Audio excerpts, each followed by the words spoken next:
Hi, I'm Laura from St. John Parish Libraries, and I'm going to be showing you today how to make a double exposure effect on two images in Photoshop. The double exposure effect is something that you've probably seen on digital cameras or film cameras, most notably on film cameras because usually people take two photos over the same piece of film and it kind of creates an overlay effect, but I'm going to be showing you how to create that in Photoshop.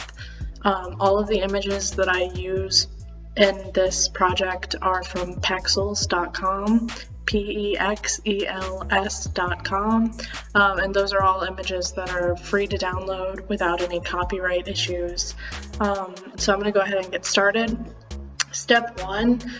I already have my image open, so that's really the first step, is to open your image. To open your photo, you're going to start by opening Photoshop, and then over here to the left, there'll be New File, and Open. You're going to click Open.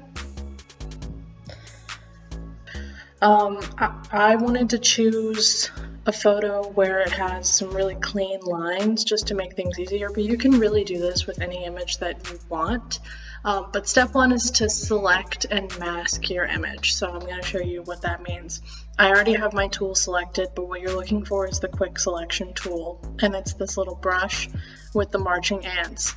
And what you're going to do is you're going to drag it over your image so that it selects what you want the effect to be on.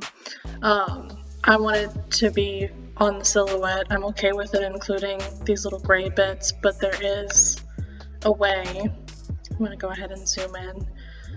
If you play with it for a little bit, you can get it to select more finely. Maybe not with this image, but with other images.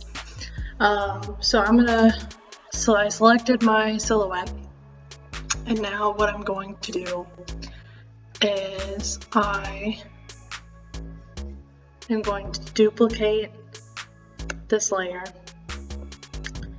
by dragging it right here. And there's going to be a background copy now. On the background copy layer, you're going to make sure you have everything that you want selected. And then you're going to select Add Layer Mask, which is right here, this button right here. You're going to add a layer mask. So after that, a new box should have appeared right here to the side. You are going to choose Select and Mask. Once you've chosen Select and Mask, it should send you to this menu right here. On this menu, you're going to feather your outline right here to 2 pixels. And the most important thing that you want to make sure is selected here is at the bottom under Output Settings. You may have to open it yourself. Make sure that it's outputting to Layer Mask. Mine already was, but you would select Layer Mask and then you would hit OK. So from there, you do have the option to add a solid color layer to have a neutral background underneath the overlay. In order to do that, you're going to go to New Adjustment Layers right here, which is this little half filled in circle. And you are going to select Solid Color. And I'm going to pick like a neutral gray.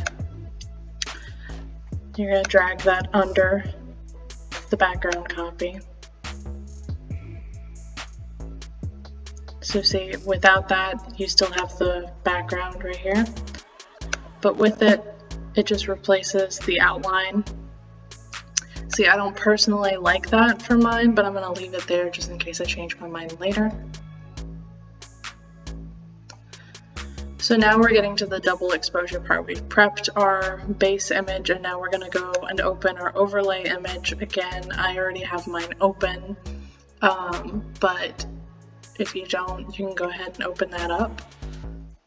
From here, you're going to pick up your overlay image by grabbing it right here at the layer, and you're going to drag it over to your other tab and you're just going to place it on top. So As you can see, the image that I've chosen isn't really big enough. So what I'm going to do is I'm going to make sure that I'm on the correct layer, and then I'm going to go up to Edit and Free Transform, and then I'm just going to drag it so that it covers the whole space. And then I'm going to hit Done. And as you can see now, it fills the entire image. So now you are going to hit Command or Control. If you have a Windows computer, you're going to hit Control, and then you're going to click this little mask right here. This will add the silhouette to your image, so you can see how it's going to look on your subject.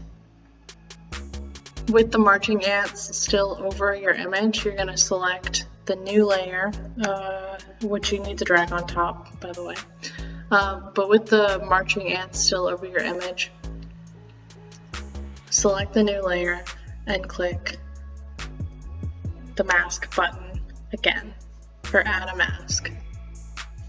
So now you're going to select your original image, which would be the background copy that we have right here, and you are going to drag it to the bottom of the layers toolbar to the plus again to duplicate it again.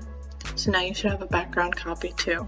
And then you're going to drag that to the top.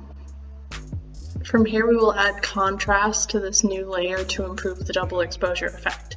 So what you're going to do, make sure that you're on your background copy 2 layer, and then you're going to go to Image, Adjustments, Levels.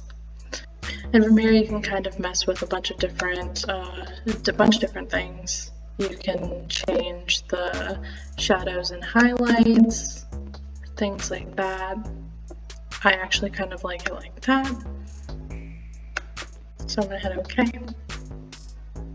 So finally, for the next step, you are going to stay on this background copy 2 layer, and you are going to go to this menu right here that says normal. These are your blending modes.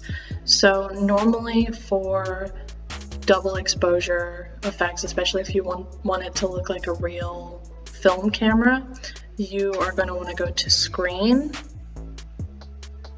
But you can also just look around and see what you like. There's a lot of different options.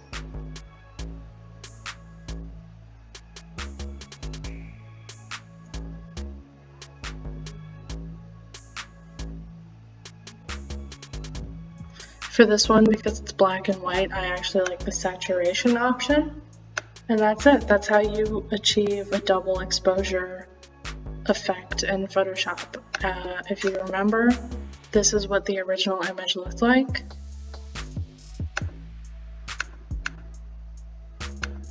And now it looks like this. And now we have this space effect with the space overlay over the silhouette.